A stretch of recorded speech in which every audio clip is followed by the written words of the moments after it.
This is BBC One. Now the BBC News with Clive Myrie.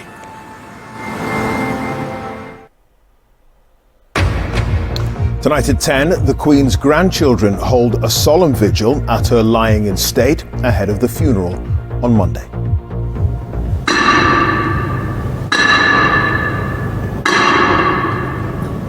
Led by the Prince of Wales and the Duke of Sussex, they all took their places around the coffin in Westminster Hall. It's the first time in history a monarch's grandchildren have performed the ceremony.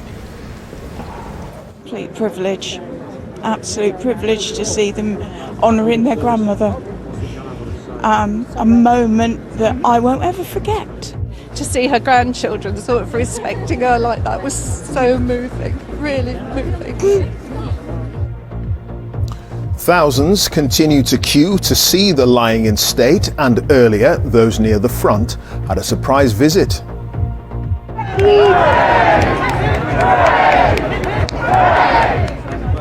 King Charles greeted mourners, thanking those who'd waited through the night. The current waiting time is 17 hours. The accessible queue has closed for good. Also tonight, Ukraine says more Western weaponry is needed to beat the Russians as bodies are recovered from a mass burial site newly liberated in northeastern Ukraine. Hundreds protest outside New Scotland Yard over the shooting dead of the unarmed black man Chris Kaba. And football pays tribute to the Queen in the first full weekend of fixtures since her death.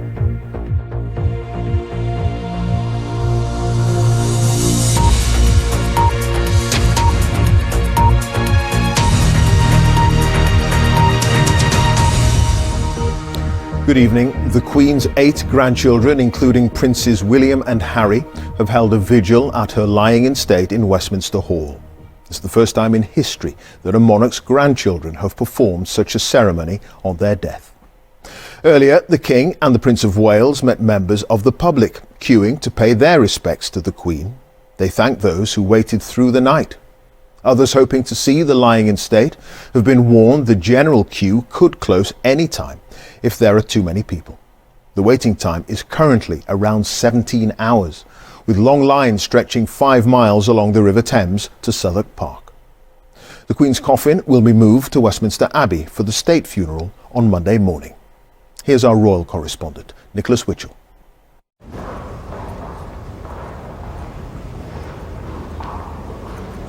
They had wanted to mount their own tribute to their grandmother, the Queen's 4 grandsons and 4 granddaughters. Led by Prince William, behind him Prince Harry, given permission by his father to wear uniform for the first time since he stepped back from royal duties.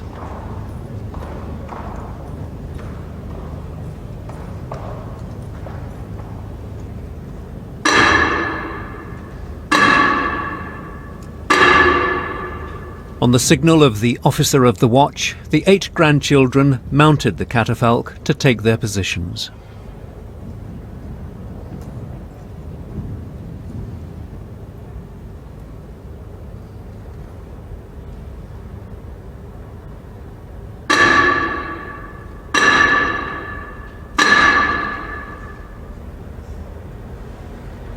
They stood with their heads bowed. William at the head of the coffin, Harry at the foot.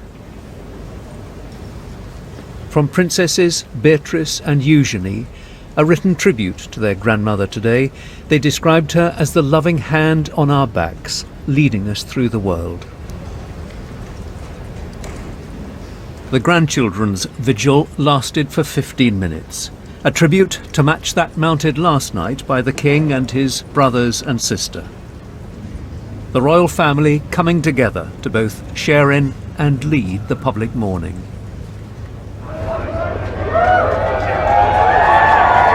Earlier, the King and the Prince of Wales had met some of those waiting in the long queue for the lying in state. The monarch and his successor, when you get in there, it is very emotional, demonstrating that there is now a slightly more relaxed style at the head of the House of Windsor.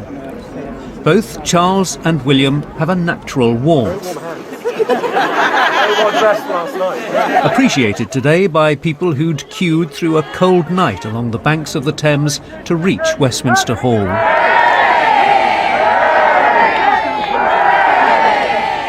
This, clearly, was a supportive crowd. No one needed to be won over. But watch the interactions with the King. The handshakes tended to linger a little. We love you, Mum. And arms were patted. It was a brief moment of personal contact, not always helped by the ever-present mobile phones. Phones down, please. We come fast. Enjoy the moment. We get too frozen last night. Both the King and his son wanted to know how people were coping with the long wait. You look like you're dressed well, you've got a rucksack on, you've read the manual.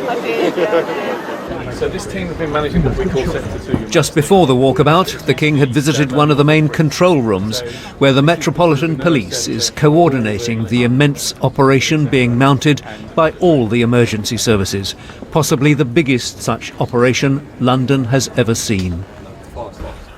The Prime Minister of Australia, Your Majesty.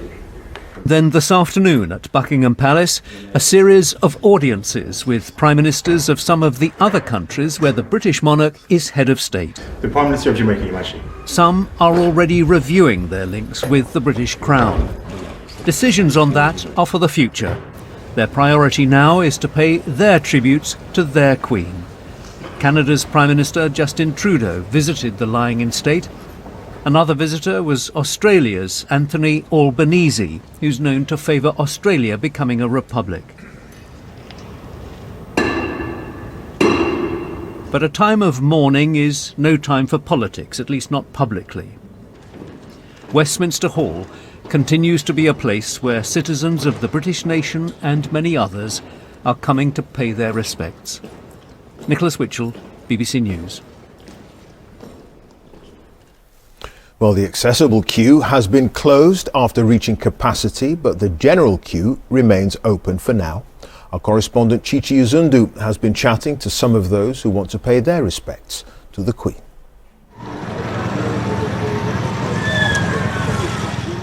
The grief of the grandchildren, among them the Prince of Wales, sharing their vigil with the public. Fortuitous timing for those paying their respects to the Queen. We were so lucky today as well because the Queen's grandchildren were standing there and we were being there. After 13 hours waiting, it was really worth it. So brave, especially young James. So that was really unexpected, but it was just so moving. So very, very moving. Complete privilege, absolute privilege to see them honouring their grandmother. A moment that I won't ever forget. To see her grandchildren sort of respecting her like that was so moving, really moving. It was a busy day for King Charles and William, who earlier personally thanked those queuing for hours. Right knees. The back is gone. General expression. I never met the royal. This is the first time. It was amazing. We met both in one go. So the king and then the future king. Good luck on your journey. I'm cautious I'm holding the queue up. That queuing continued, with inventive ways to stave off the boredom for some. We've been queuing for 13 hours. How's it been? Very dull. It's been quite hard, hasn't it? Yeah. Chilly at times. It's been tiring, but it's been fine. There's been good banter and the queue's been moving. Tired.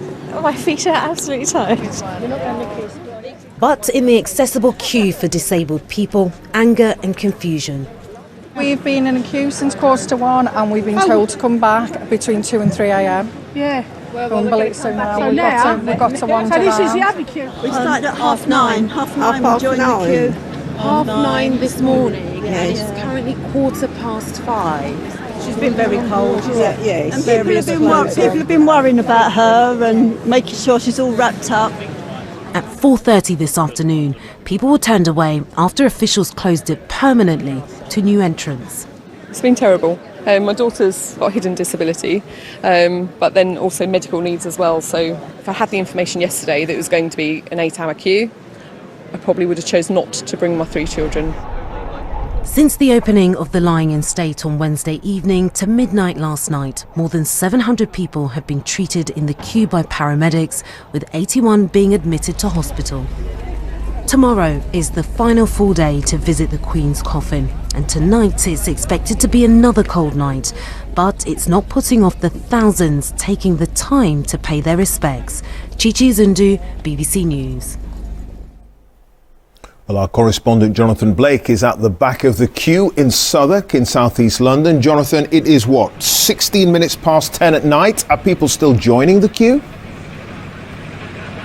They are, Clive. They are being warned as they join the queue here in Southwark Park tonight that they face a long wait and a cold night ahead. But as you can probably see from the people streaming into the park, even now this evening at the beginning of the 4th night of the Queen's lying in state, that is doing nothing to put people off. We can say a quick hello to the Kennedy family from Southsea who've not long joined the queue. Tom, how are you feeling? You've got a long night ahead. Confident, thank you. Yeah? Are you well prepared? What have you got ready to keep you warm, keep you fed and watered? Sweets, water, blankets, yeah. Good. Sounds like layers. Lots of layers. Sounds like you're ready. Stephen, you served in the Royal Navy. Why did you want to come and pay your respects? I served for 25 years with the Queen, and she served us for 70 years, so it was only a good thing that I bring myself and my family up here with me to show my respects.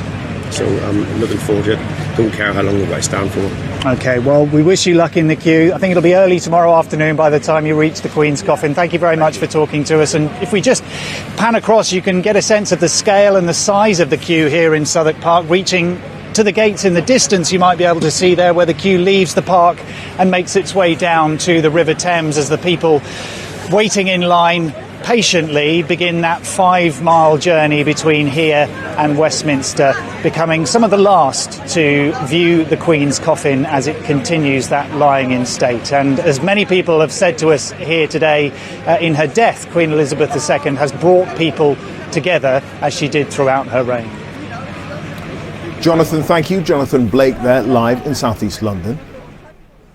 And these are the latest pictures from Westminster Hall. If you can't get to London, but you want to pay your respects, the BBC is offering a continuous 24-hour view of the Queen's lying in state. The service is available on the BBC homepage, the BBC News website and app, the iPlayer, on BBC Parliament and the Red Button.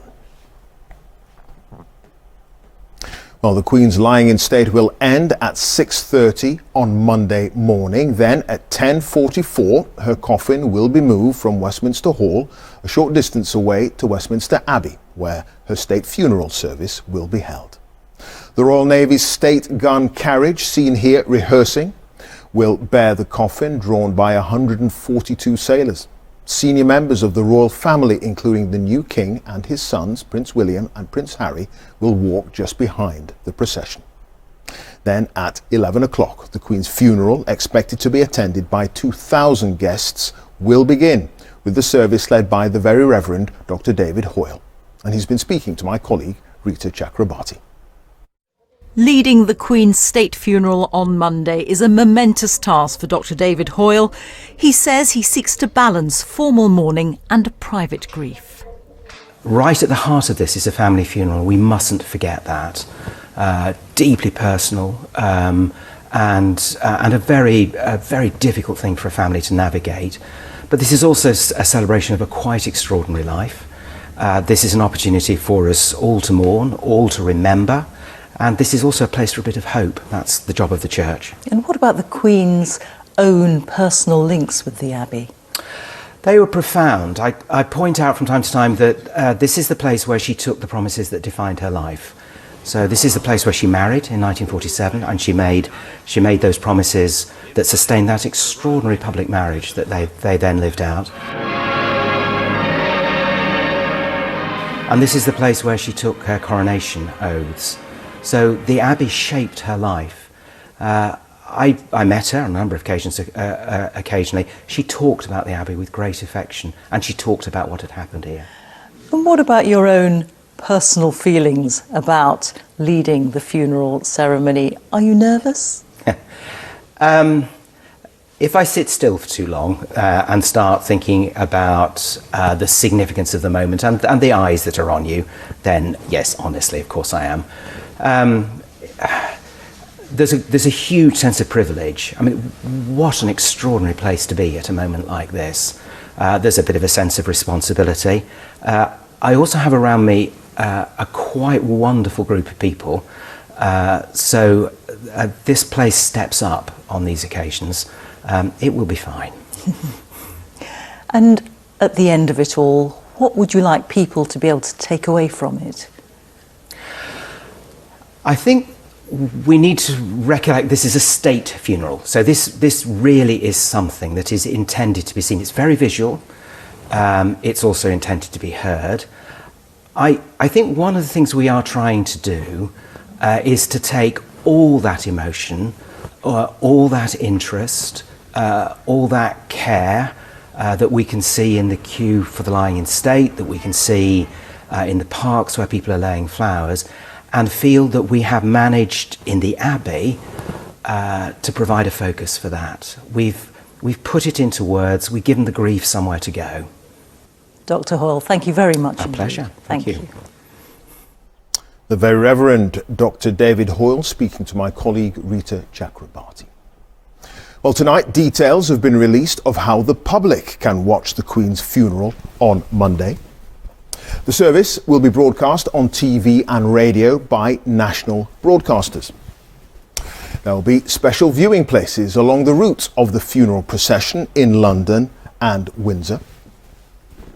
And there'll be big screens in city centres and 125 cinemas around the UK. Some are still hoping to travel to London from across the country to be closer to the funeral, as Lakshmi Ghoshpal now explains. Preparing for a pilgrimage by getting kitted out for camping. I've got a couple of jumpers, I've got a nice blanket as well. Alex Bray is leaving his bedroom in Home Firth in West Yorkshire to head to the streets of London with a tent to pay his respects to the Queen. Hi Johnny, are you alright? He and his brother Jonathan will set off at 5 in the morning and stay until after the state funeral on Monday. After so long, it's just nice to say kind of a proper goodbye and be part of the atmosphere as well. It's going to be sad, but I think it's going to be a real sense of unity. Hi Mum. They'll be joining their mother Alison, who's already made the journey down to see the Queen lying in state. Why was it important for you to all be there as a family? She's brought so many generations together. She's brought my family together. You know, my grandma's got special memories, my mum's got special memories, I've got special memories, and to be there together as a family, just seeing that moment will mean a lot. As many people across the country to come together, be it brothers, be it family, be it friends, and again as a community to be together as one. The Queen's power to transcend generations lives on in her death. The Richmond family from Rugby drove down early to London so their children could lay flowers. Willow was quite affected by it. She is very taken with the Queen and her handbags and her dresses. I'm happy and sad, and I'm excited to go and see the Queen. By car, by coach, by rail, the capital continues to swell with people from around the country, making their way to be part of this moment in history, including these lifelong friends from Manchester. We're going to see ABBA, and then straight from ABBA, we're going to join the queues and pay our respects to the Queen. Even those not travelling can be part of shared grieving. In the Aberdeenshire fishing village of Gurdon, this pub will be showing Monday's proceedings on screen, one of many community screenings of the funeral around the country. It's a large wake, and yeah, we're just inviting the locals to come in and take part in this experience, because no one really in the last 70 years has experienced anything like this, so it's going to be something new for all of us. Rituals have always been an important part of monarchy and of mourning. For Alex, like for so many, the way to process the death of the Queen is by joining others to grieve and to reflect together. Lakshmi Gopal, BBC News. And you can find more information on how you can watch the state funeral on Monday. That's at our website, bbc.co.uk/news, and by using the BBC News app. Leaders from around the world have begun arriving ahead of the Queen's state funeral, including, in the last few minutes, President Joe Biden. Around 2,000 guests will attend. Our diplomatic correspondent Paul Adams is here. Paul, the sheer scale, the numbers of world leaders and dignitaries in attendance, pretty rare. It's pretty hard to get your head around it, frankly, Clive. 500 dignitaries, 100 presidents and heads of government, 20 senior royals. You know, one state visit a year is stressful enough. This is basically 100 in one go. The irony is, of course, that many of those world leaders should have been across on the other side of the Atlantic right now at the annual meeting of the UN General Assembly. So it's fair to say there's been a lot of very hasty rescheduling. Liz Truss, by the way, is not now holding a planned meeting with Joe Biden here in London. They've decided to do that next week in New York. I think that's a measure of the desire of everyone to concentrate on the very reason they're here. Will there be any diplomacy? Well, bear in mind that tomorrow they'll all be at Buckingham Palace for a state reception. So perhaps some will grab an opportunity to discuss the issues of the day. Spare a thought, by the way, for King Charles. He's about to put to lay his mother to rest. His family has not had an opportunity to draw breath, and now he's about to host the biggest state event of his or indeed anyone else's lifetime. But you know, here was a woman, his mother, the late Queen, who spent her entire life visiting and being visited by all manner of foreign leaders of all descriptions. Democrats and despots, heroes and villains, and she treated them all with exactly the same decorum. Not everyone will agree with this, but just perhaps it's fitting that as all of these leaders come here, including some whose human rights records we might find deeply troubling, are treated in exactly the same way. The politics can wait. Okay, Paul, thank you. Paul Adams. A memorial service in honour of the Queen has been held at a church in Kenya. She was a visitor back in 1952, shortly before hearing the news that her father, King George VI, had died and she had become sovereign. Today, the St. Philip's Anglican Church at the foot of Mount Kenya was filled to capacity as the congregation reflected on the Queen's life and the church's special connection to her. Our senior Africa correspondent, Anne Soy, has that story. On the foothills of Mount Kenya, a church with a nostalgic connection to the Queen. Today, the congregation gathered to honour her. They reflected on her life of service, commitment to duty, and her sense of humour. I would like to look at where she gathered her own strength and inspiration. None of the members here was present during her visit 70 years ago, but through it, they felt a deep connection to the monarch. It is here at the St. Philip's Anglican Church in central Kenya that Queen Elizabeth attended her last Sunday service as princess. On that morning of 2nd of February 1952, this Brazilian rosewood tree was planted. It has stood tall throughout the Queen's reign and continues to be a living reminder of where it all began. The royal visitors stepped off into the hot sunshine of Nairobi. She was here to represent her ailing father, King George VI. He died just days later, and so she became Queen unexpectedly here in central Kenya.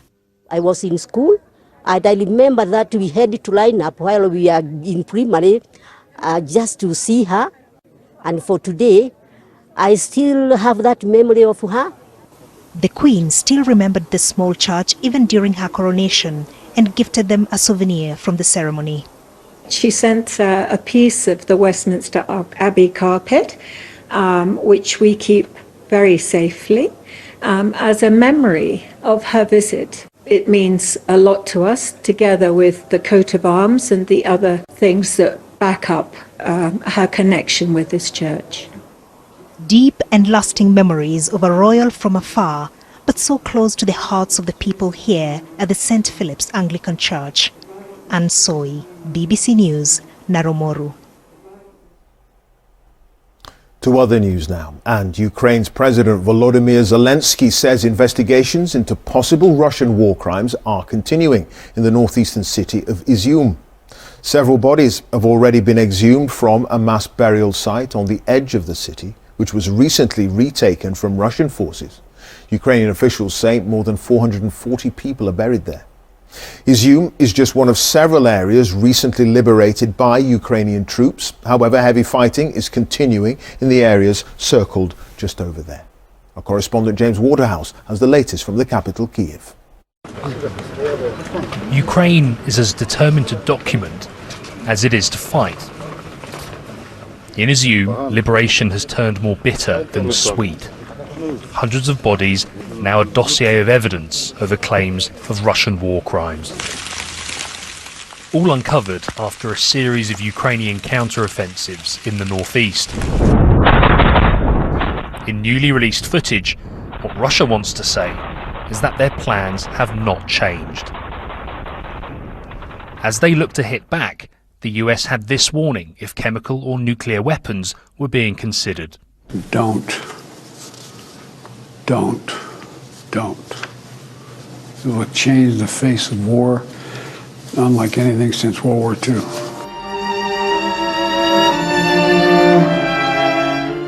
What is never altered is the enduring human cost of this war. Alexander Shapoval performed as a ballet dancer for 28 seasons at the Kyiv Opera House, before volunteering to fight for Ukraine.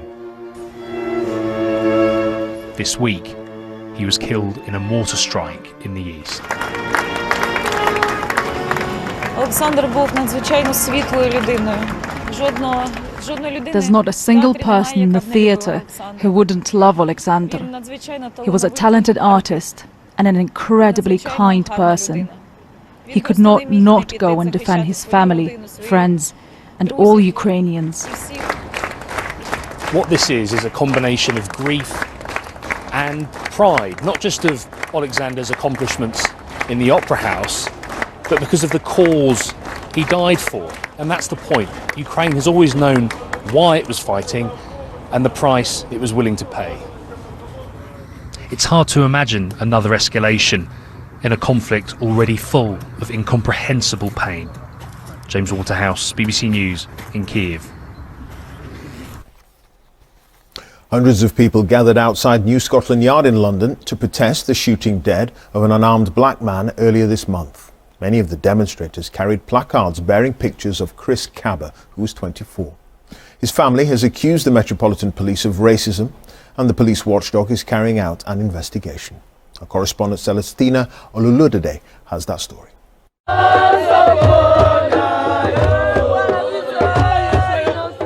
Tender love and support for a family that continue to grieve. A shared trauma for which they are demanding answers. Did the officers know that it was Chris in the car, or were they simply following a suspect vehicle? The suspended officer must be interviewed under caution, without delay, and keep family informed of this. There should be a charging decision within weeks and not months. Chris Cabba was fatally shot by a Metropolitan Police officer on the 5th of September. He was unarmed and no firearms were found in the car he was driving. Police say the vehicle was linked to a previous firearms incident. The car was not registered to Mr. Cabba. His family say he was borrowing it from a friend. The officer that fired the fatal shot has been suspended. An investigation has been launched by the Independent Office for Police Conduct. The Met says it supports the investigation. Well, the police watchdog says it must explore all the circumstances surrounding Mr. Cabba's death, including how officers came to be aware of the vehicle Mr. Cabba was driving. The investigation is expected to take 6 to 9 months, a timeframe people here say is much too long. Celestina Olulode, BBC News. The Metropolitan Police has confirmed that one of the 2 officers stabbed in central London yesterday has been discharged from hospital. The other officer is still receiving treatment. A man in his 20s has been arrested on suspicion of causing grievous bodily harm and assaulting an emergency worker. He remains in custody. Hundreds of thousands of people in Japan have been urged to evacuate their homes amid warnings of unprecedented risks from an approaching storm. A special typhoon warning has been issued as the south of the country braces for the arrival of what could be the biggest storm in decades. Now, with the day's sport, here's Ollie Foster at the BBC Sports Centre. Hi there, Ollie. And the Queen famously had a passion for horse racing, and many in the sport have voiced their sadness over her death. Since her first meeting at Royal Ascot as sovereign in 1952, the Queen's horses have won more than 20 times. Here's our sports correspondent, Lizzie Greenwood-Hughes.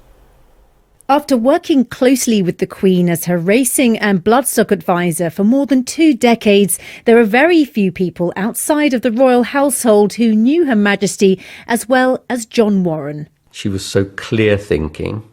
She was a tremendous listener and always got to the punchline. And she was able to see the best in people. And she was very pragmatic. The Queen spoke to John Warren several times a week and was with him at Balmoral the weekend before she passed away. It's comforting to know that right at the end of her life, with all her family around, coming and going, and being able to talk horses right to the end, was a very important memory I will have of the Queen. That, in a way, is the most comforting thing for people to know, that the Queen was in a really happy, good place to the very end, which is how extraordinary to live a lovely, incredible, long, full life right to the very, very end. Quite remarkable. As the son-in-law to the Queen's former racing manager, Lord Porchester, John Warren is long established in the royal racing family. But since taking over in 2001, he guided Her Majesty to some of her most memorable successes, including the Ascot Gold Cup winning filly Estimate, whom she bred. The memory that will stay with me forever is the Queen's eyes welling up with tears, and the emotion in her face was something that, even knowing her for nearly 40 years, that I'd never seen that emotion so relevant. And that was such a joyful occasion. And then at 87, I think the Queen was, she nearly ran down to the winning enclosure. I've never seen her more animated, and her adrenaline took over. And we got down from the stands and went out into the paddock, and the crowd were quite remarkable. They lifted the Queen to the winning enclosure. Over her lifetime, the Queen bred and owned more than 1,000 winners, but it's clear she loved the taking part just as much as the winning. The Queen adored naming her horses, and being as intellectual as she was, she would spend a lot of her spare time working out the name of the sire and the name of the dam, and trying to find a clever name for the horse that related to how it was bred. It's too early to discuss royal racing succession. The Queen Consort Camilla has been mooted as the obvious option. But for now, the sport is still coming to terms with the loss of what many have called racing's best friend. Lizzie Greenwood-Hughes, BBC News. As we near the eve of the Queen's state funeral, our home editor now, Mark Easton, looks back at some of the major changes in society she lived through as the longest reigning monarch in British history.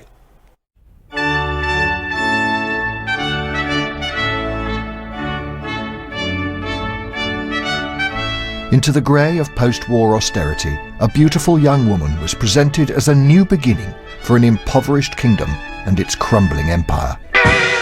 Quivers down the backbone. Queen Elizabeth II took her throne amid social upheaval. Yeah, the tremors in the... With increasing tensions at home and declining influence abroad, a huge responsibility was placed upon the shoulders of the young Queen. The ambition was for a new Elizabethan age. Some feared she was doomed to fail, but Elizabeth was nothing if not determined.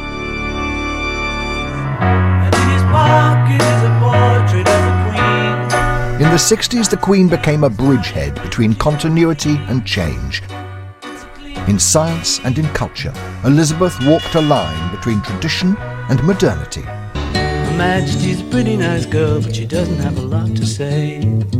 Quietly and uncontroversially, Elizabeth worked to ensure the monarchy was not left behind by the change sweeping across her kingdom.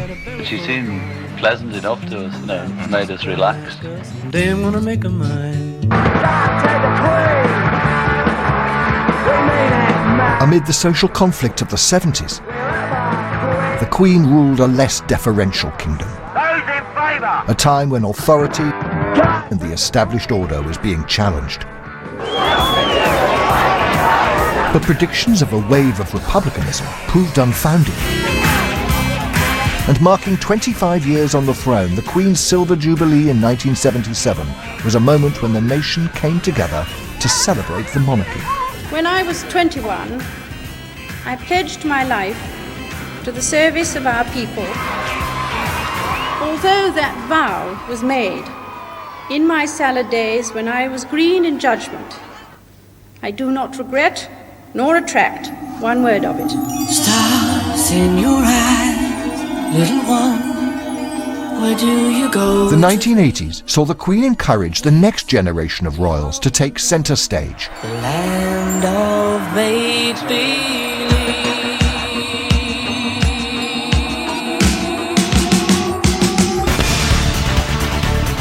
The decade saw the nation at war, not least with itself. But the exhibition of family values threatened to become a pantomime as the strains of royal relationships emerged. A soap opera with the Queen as long-suffering matriarch. Everybody hurts. 4 decades after ascending her throne, the pressures on Elizabeth became incendiary. 1992 is not a year on which I shall look back with undiluted pleasure. Intimate holiday pictures of the Duchess of York in today's... Any hope of presenting the royals as a model family was sustained almost entirely by a monarch who kept private feelings separate from public duties. But her strategy of impassive figurehead was to be sorely tested. A short while ago, Buckingham Palace confirmed the death of Diana, Princess of Wales. Diana's death prompted an extraordinary emotional outpouring, Goodbye, England's rose. with demands that the Queen share her personal grief with the world. Elizabeth, though, maintained her distance. Where lives were torn apart. True to her conviction of what a monarch should be, but it was a significant gamble in a society that increasingly equated authenticity with wearing your heart on your sleeve.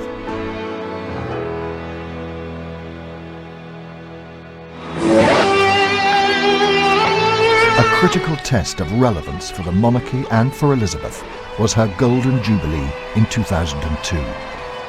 Some predicted she would be exposed as an aging queen unable to adapt, out of date and out of touch in a new millennium.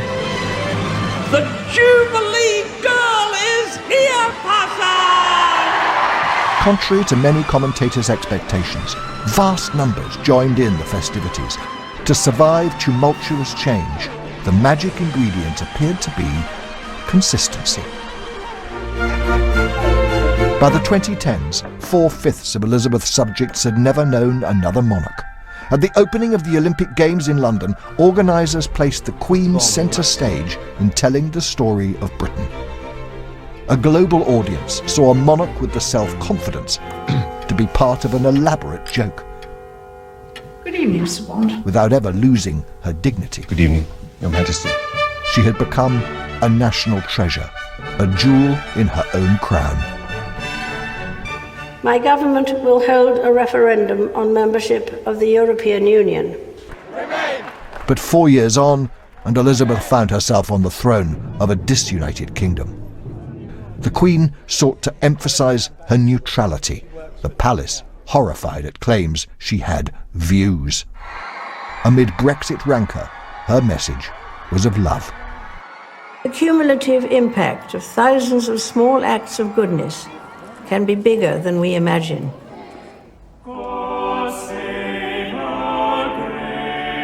The final decade of the Queen's long life was tinged with regret and loss. Philip, her liege man, her strength and stay, was no longer at her side. A pandemic of dishonour and disappointment arrived at the door of the House of Windsor.